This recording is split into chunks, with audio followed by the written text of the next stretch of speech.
ഇപ്പോൾ വാട്സപ്പിൽ ചിലപ്പോൾ നിങ്ങൾ പുതിയൊരു അവതാർ ക്രിയേറ്റ് ചെയ്തിട്ടുണ്ടാവും.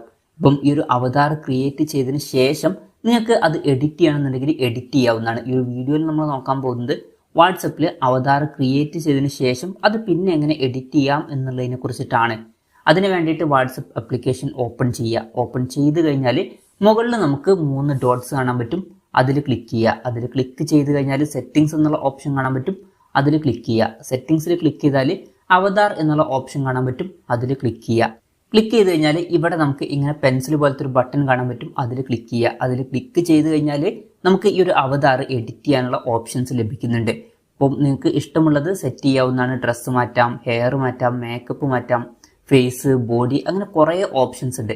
അപ്പം നിങ്ങൾക്ക് എന്തൊക്കെയാണ് വേണ്ടത് എന്ന് വെച്ചാൽ നിങ്ങൾക്ക് അത് സെറ്റ് ചെയ്യാവുന്നതാണ്. ഇപ്പം ഞാൻ ഡ്രസ്സിലാണ് കാര്യമായിട്ട് മാറ്റങ്ങളൊക്കെ വരുത്തിയിട്ടുള്ളത്. നിങ്ങൾക്ക് ഇഷ്ടമുള്ളത് ചേഞ്ച് ചെയ്യാവുന്നതാണ്. എന്തായാലും ഈ ഒരു എഡിറ്റിങ്ങും കാര്യങ്ങളൊക്കെ കഴിഞ്ഞതിന് ശേഷം മുകളിൽ സേവ് ബട്ടൺ കാണാൻ പറ്റും. അതിൽ ക്ലിക്ക് ചെയ്യുക.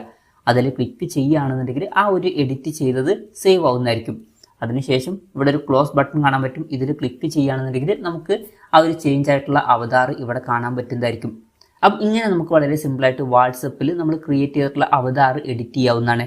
ഈ ഒരു വീഡിയോ നിങ്ങൾക്ക് യൂസ്ഫുൾ ആയി എന്ന് വിചാരിക്കുന്നു. എന്തായാലും ഈ ഒരു വീഡിയോ പറ്റിയിട്ടുള്ള നിങ്ങളുടെ ജെന്യുവൻ ആയിട്ടുള്ള അഭിപ്രായം ജസ്റ്റ് ഒന്ന് കമൻറ്റ് ചെയ്യുക. അതുപോലെ തന്നെ ഇതുപോലുള്ള വീഡിയോസ് ഇനിയും കാണാൻ താല്പര്യമുണ്ടെന്നുണ്ടെങ്കിൽ ഈ ചാനൽ സബ്സ്ക്രൈബ് ചെയ്യാവുന്നതാണ്.